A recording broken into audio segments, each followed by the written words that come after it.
রাধে রাধে, সুপ্রভাত সবাইকে। আজ খড়গপুরে আমার ত্রয়োদশ দিন। আজ অবশ্য শুক্রবার, বাড়ি যাবার আছে। মাসের দ্বিতীয় সপ্তাহে ট্রেনিং সেন্টার শনিবার বন্ধ থাকে, আর রবিবার তো ছুটি থাকেই।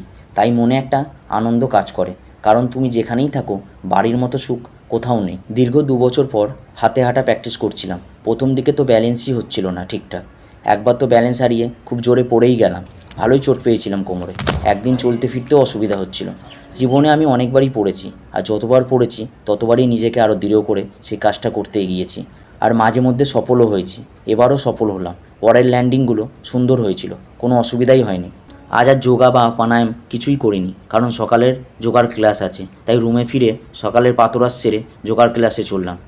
আমরা যখন যোগার ক্লাসে আসি মোটামুটি সেট ভরে গেছে। যোগা ম্যাম আসার পর প্রথমে কাউন্টিং করে কতজন আছে, তারপর ক্লাস শুরু করে। যোগার সাথে সাথে জীবনে কি করা উচিত কি করা উচিত না তা তিনি গল্পের মাধ্যমে আমাদের কাছে তুলে ধরেন। আমরা যোগার সাথে সাথে লাইভ লেসনের একটা ক্লাসও পেয়ে যাই। যোগার ক্লাস শেষ করে পরের ক্লাসগুলো অ্যাটেন্ড করি। দুপুরের মধ্যাহ্নভোজন শেষ করে রুমে রেস্ট নিয়ে একেবারেই ব্যাগপত্র নিয়ে রেডি হয়ে বেরিয়ে যাই, কারণ আমাদের 5টার পর ক্লাস শেষ হবে, আর ট্রেন আছে 5:15 নাগাদ। এখানে এসে অনেকের সাথেই বন্ধুত্ব হয়েছে। তাদের মধ্যে অন্যতম হলো এই তিন মূর্তি। আপাতত এখন একজনের সাথে আলাপ করাই। এর নাম চিন্ময়। আমি সিআরপিএফ বলেই ডাকি, কারণ আগে সিআরপিএফে চাকরি করতো, এখন তা ছেড়ে এলে আমাদের ডিপার্টমেন্টে জয়েন করেছে। এরা তিন মূর্তি আলাদাই। বেশিরভাগ সময়ই এদের কাণ্ড কারখানা চোখে পড়বে।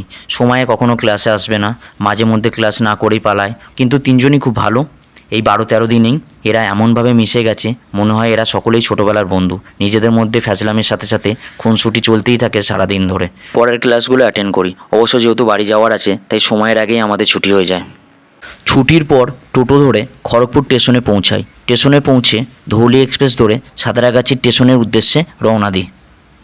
এই তিন মূর্তির মধ্যে এটা হলো প্রদীপ্ত, আর পাশেরটা হলো সৌম্য।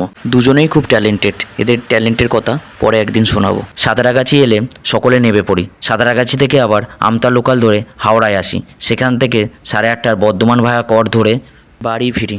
শুভরাত্রি সবাইকে। রাধে রাধে।